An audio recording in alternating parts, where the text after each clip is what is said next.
حياكم الله. اكثر 5 لاعبين خوضا لمباريات نهائيات كاس العالم عبر التاريخ. تعالوا خلينا نعرفهم من الخامس للاول. خلي لايك وتعال خلينا نطير سوا.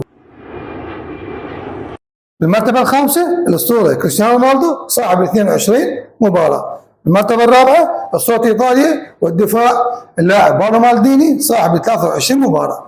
بالمرتبه الثالثه ميروسلاف كلوزا مهاجم منتخب المانيا ب 24 مباراه. بالمرتبه الثانيه الالماني ايضا لاعب خط الوسط ماثيوس صاحب 25 مباراه. المرتبه الاولى تعال بعدك ما مخلي لايك. ليش؟ اتمنى اوصل 1000 مشترك قبل نهايه كاس العالم، وانت تقدر تساعدني وتحقق حلمي. اتمنى اوصل، وهذا طلبي مني الك. هسه السؤال لك هنا تقدر تجاوب بخانه التعليقات.